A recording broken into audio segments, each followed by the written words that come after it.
उम्रे की वो 4 बातें जो आप पूरी नहीं करेंगे तो आपका उम्रा नहीं होगा। शुएब भाई हमारे साथ उम्रा कर रहा है, अल्हम्दुलिल्लाह इनका भी उम्रा कबूल फरमाए।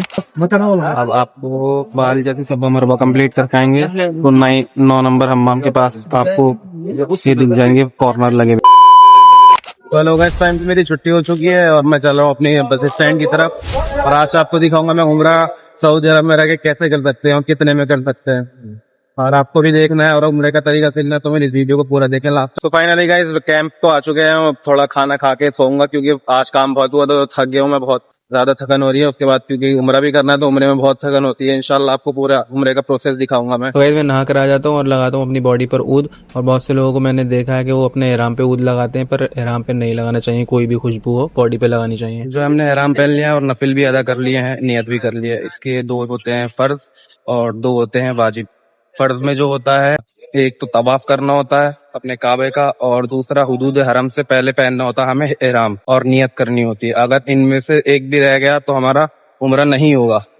और वाजिब में जो होता है सफा मरवा के सियाई करनी होती है, यानी चक्कर लगाने होते हैं और हज करवाना होता है। अगर इनमें से कोई छूट जाता है तो हम इसका दम दे के हम अपना उम्रा पूरा कर सकते हैं।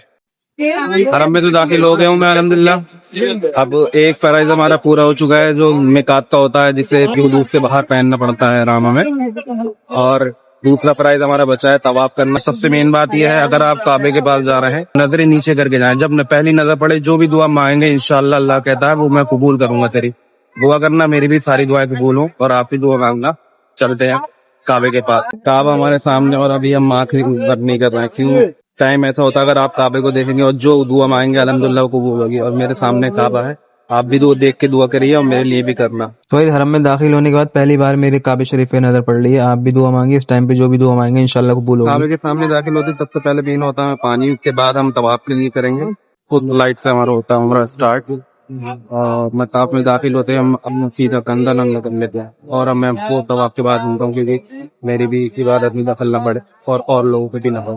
ठीक है, हमारा हो चुका है तवाफ कंप्लीट। अब जा रहे हैं सफा मरवा में साई करने।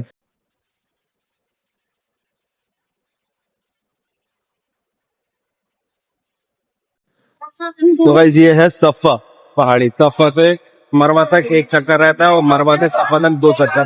तो हमें इसी तरीके से 7 चक्कर लगाने होते हैं, 1 और 2, ऐसे में 7 चक्कर लगाने सफा से मरवा, मरवा से सफा। और ये ग्रीन लाइट में हमें जो होता है थोड़ा तेज चलना होता है, यानी कि दौड़ना होता है। इसके बारे में तो आपको पता ही होगा।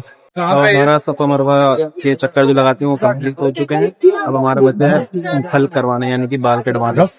अब आपको बाल जैसे सफा मरवा कंप्लीट कर पाएंगे तो 9 नंबर हम्माम के पास आपको ये दिख जाएंगे कॉर्नर लगे हुए, जो कि सरकार की तरफ से फ्री ऑफ कॉस्ट। अब कभी भी आप आए तो यहीं पे और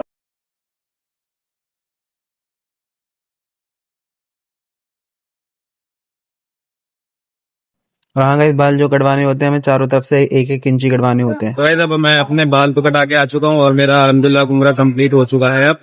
और उम्रे में बस 4 चीजें ध्यान रखनी होती है कि हमें नियत पूरी तरीके से करनी है, और दूसरे हरम से बाहर से हरम बांधना है हमें, और हमें तवाफ करना है, और हमारे वाजिबात जो होते हैं वो सफा मरवा की सही करना और हल करवाना, बस ये मेन होते हैं।